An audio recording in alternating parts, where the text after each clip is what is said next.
The Holocene has ended. What we do now and in the next few years will profoundly affect the next few thousand years.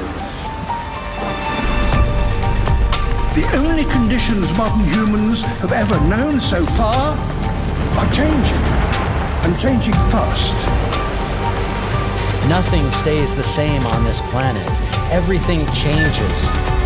The Earth is going into one of these jumps, and you don't know what is going to be on the other side of those jumps. The Earth is always jumping.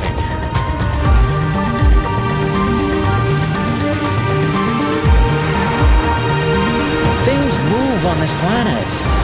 Things are not still. Everything is turning.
As it begins to run out of fuel, the sun won't simply fade away to nothing.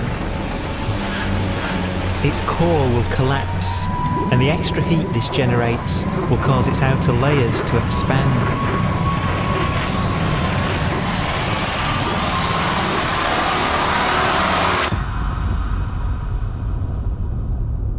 The sun is now dead. Its remains slowly cooling in the freezing temperatures of deep space.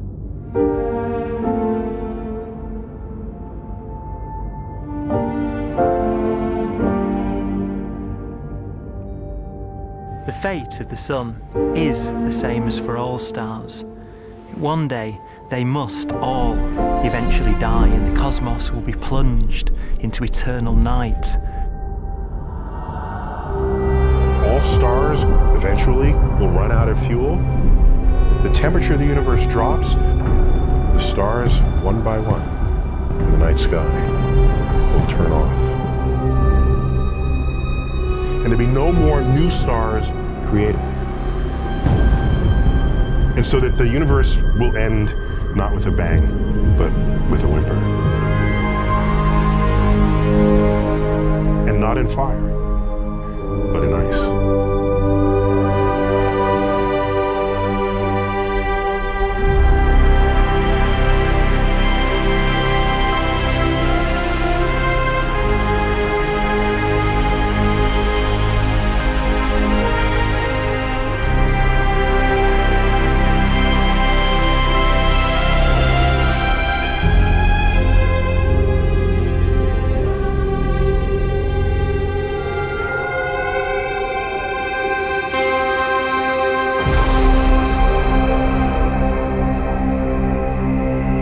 With no fuel left to burn, a white dwarf's faint glow comes from the last residual heat from its extinguished furnace.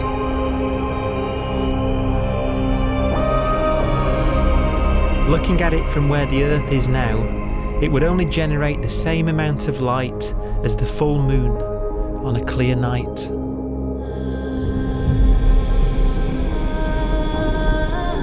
The faint glow of white dwarfs will provide the only illumination in a dark and empty void littered with dead stars and black holes.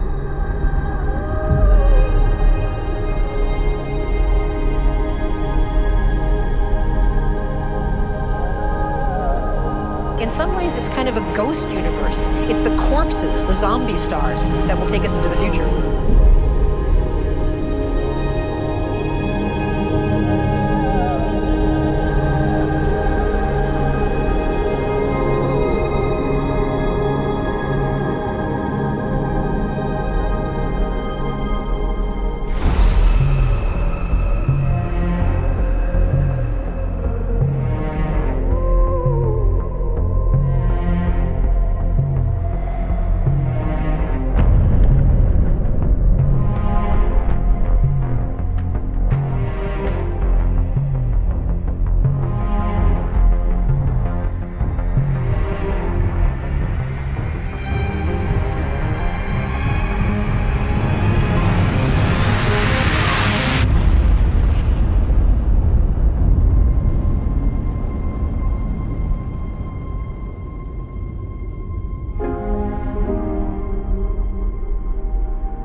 A black dwarf will be the final fate of those last stars.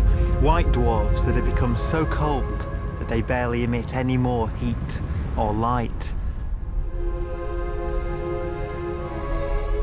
Black dwarfs are dark, dense, decaying balls of degenerate matter. Little more than the ashes of stars. Their constituent atoms are so severely crushed that black dwarfs are 1,000,000 times denser than our sun.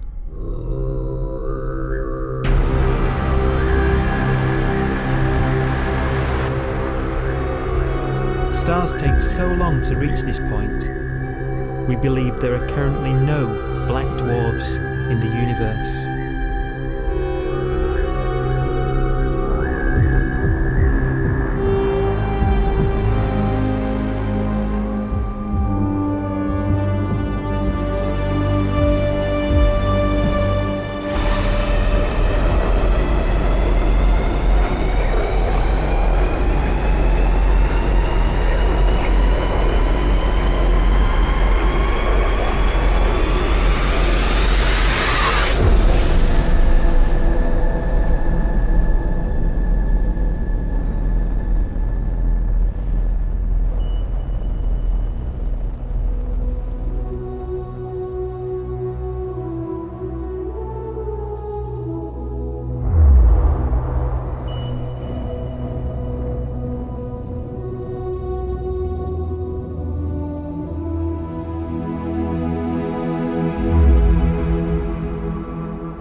We have a pace of life that's based on really the energy available to us now.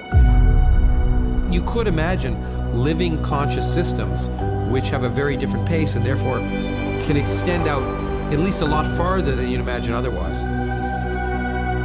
You could have a living system where if it had a thought every 10 trillion years, that would seem normal.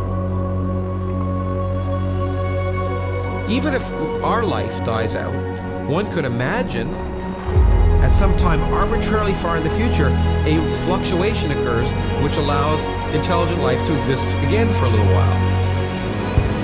So you might have islands in time of intelligence.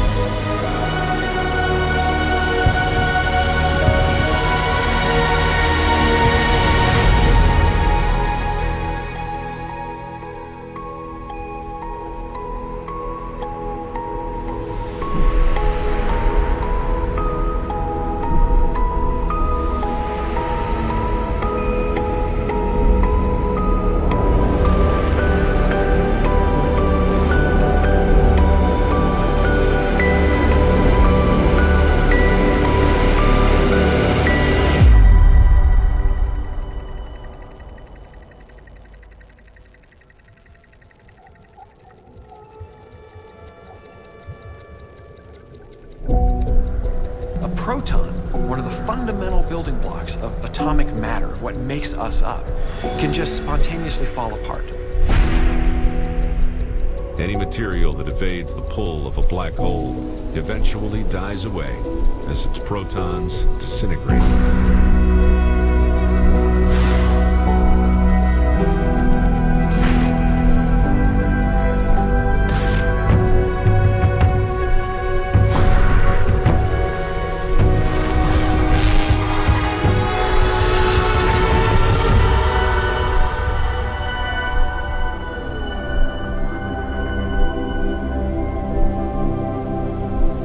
The matter inside black dwarfs, the last matter in the universe, will eventually evaporate away and be carried off into the void as radiation, leaving absolutely nothing behind.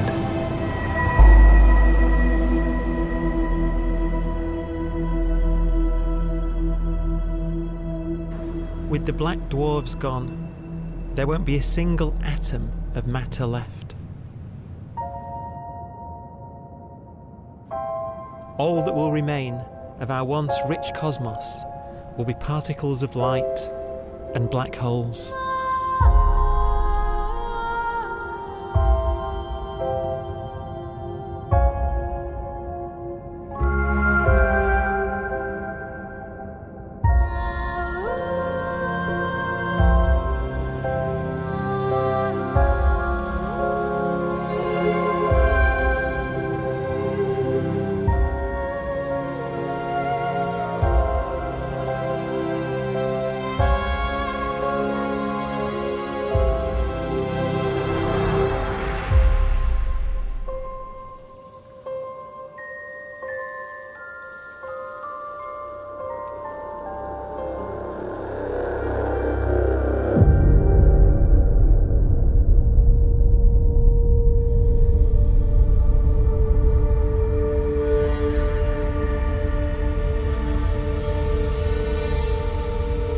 The arrow of time creates a bright window in the universe's adolescence, during which life is possible. But it's a window that doesn't stay open for long. As a fraction of the lifespan of the universe, as measured from its beginning to the evaporation of the last black hole, life, as we know it, is only possible for 1,000th of a billion billion billionth billion billion billionth billion billion billionth of a percent.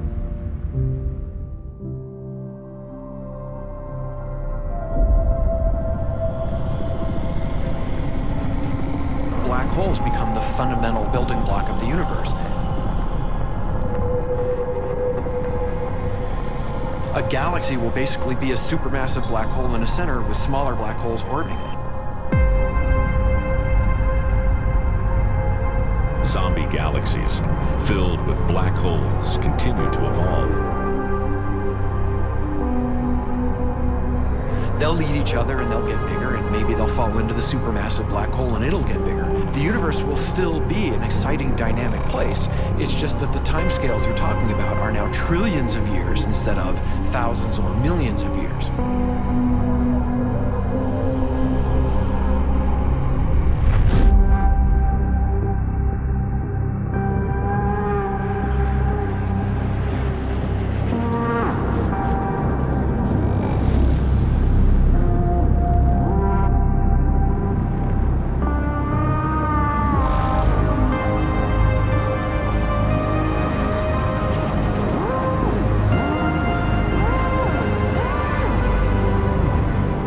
Black holes can bang on space-time like mallets on a drum.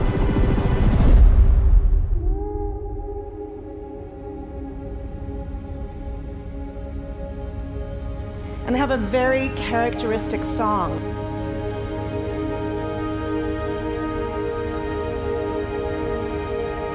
Imagine two black holes that have lived a long life together. At the end of their lives, they're going around each other, crossing thousands of kilometers in a fraction of a second.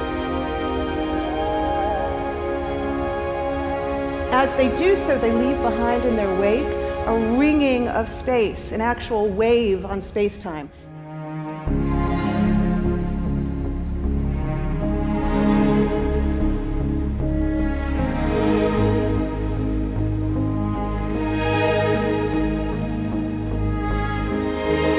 Space squeezes and stretches as it emanates out from these black holes banging on the universe. Those are the gravitational waves. They are literally the sounds of space ringing. And they will travel out from these black holes at the speed of light as they ring down and coalesce to one spinning, quiet black hole.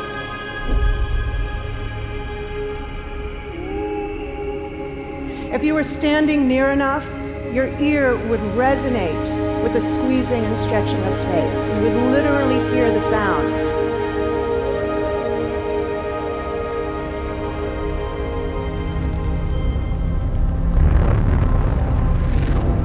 Imagine a lighter black hole falling into a very heavy black hole.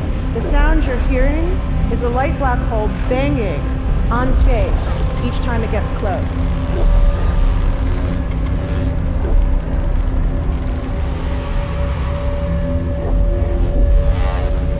As it falls in, it gets faster and it gets louder.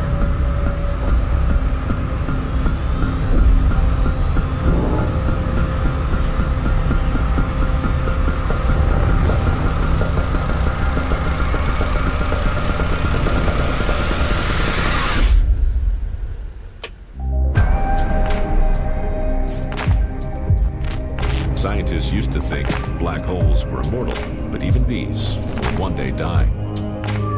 Now we're talking about timescales of unimaginable length, quadrillions of years into the future. On that timescale, even the black holes begin to evaporate.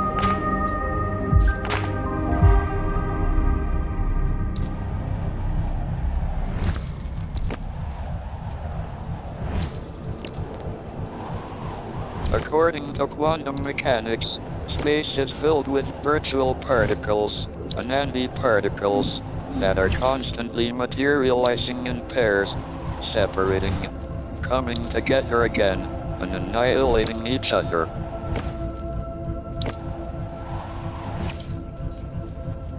In the presence of a black hole, one member of a pair of virtual particles may fall into the hole, leaving the other member without a partner with which to annihilate. The forsaken particle appears to be radiation emitted by the black hole. And so, black holes are not eternal.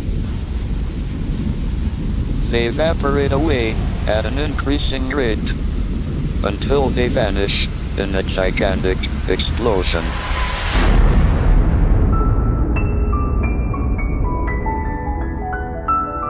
Quantum mechanics has allowed particles and radiation to escape from the ultimate prison, a black hole.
Philosophers and poets have asked the question, will the world end in fire or ice?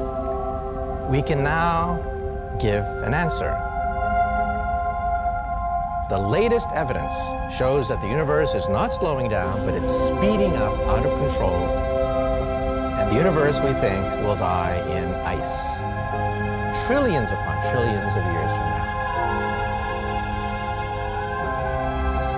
Empty space itself has energy. In every little cubic centimeter of space, whether or not there's stuff whether or not there's particles, matter, radiation, or whatever, there is still energy, even in the space itself.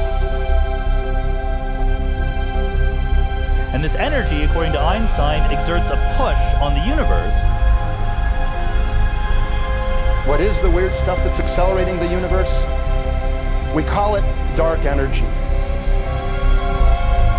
And this stuff is the dominant stuff of the universe. Almost 3/4 of the matter-energy content of the universe is this dark energy. And we don't know what it is. Dark energy, unlike matter or radiation, does not dilute away as the universe expands. This has crucial implications for what the universe is going to do in the future. So what will be the future of the universe? Well, if the dark energy remains dominant and repulsive, the universe will expand forever.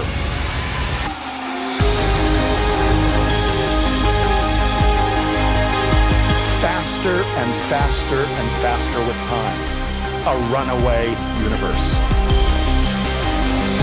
70% of the energy of the universe resides in empty space, and we don't understand why. But we do know what will happen.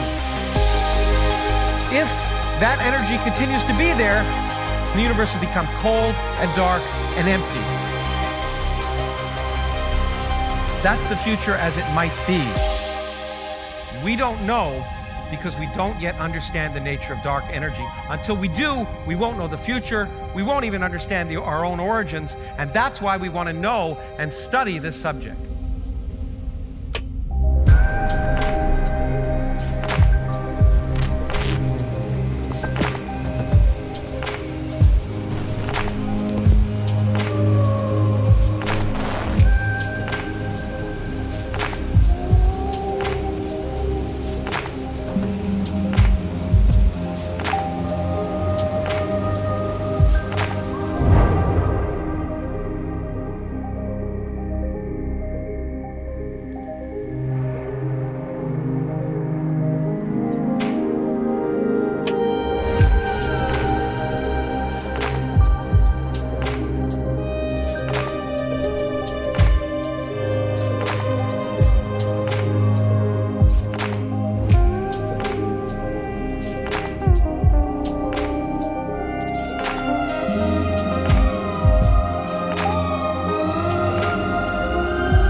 Forecast does seem to be for an ever colder, ever emptier universe.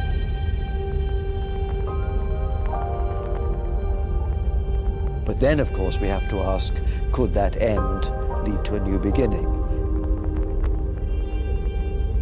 And there are ideas whereby what actually is the end of our universe could in some sense be linked to the beginning of a new one.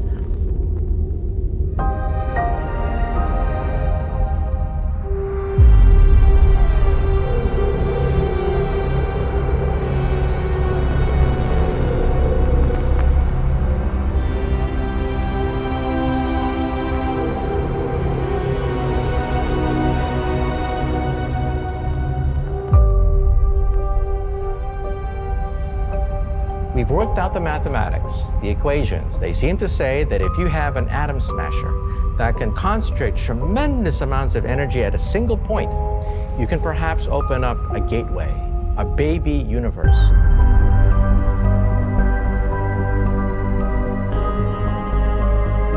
Facing the death of everything there is, this perhaps is their only possibility of escape.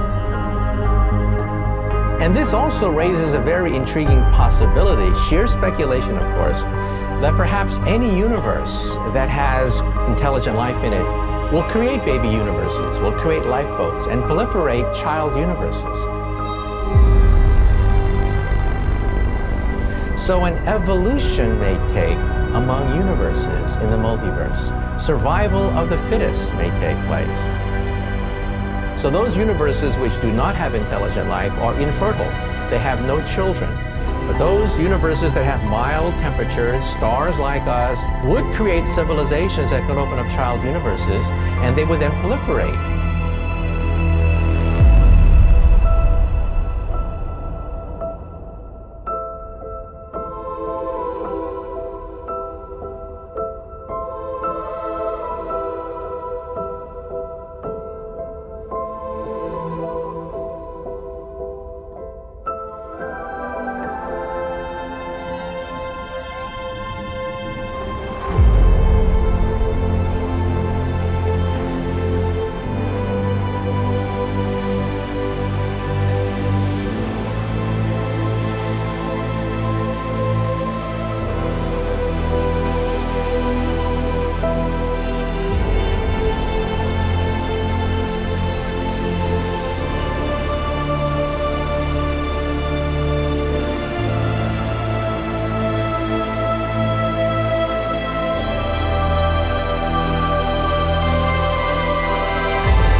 After an unimaginable length of time, even the black holes will have evaporated, and the universe will be nothing but a sea of photons gradually tending towards the same temperature as the expansion of the universe cools them towards absolute zero.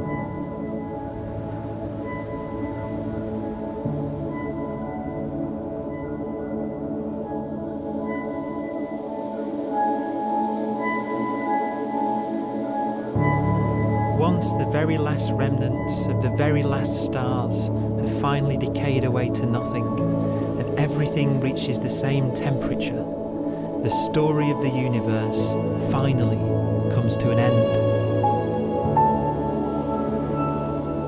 For the first time in its life, the universe will be permanent and unchanging. Entropy finally stops increasing because the cosmos cannot get any more disordered. Nothing happens, and it keeps not happening forever.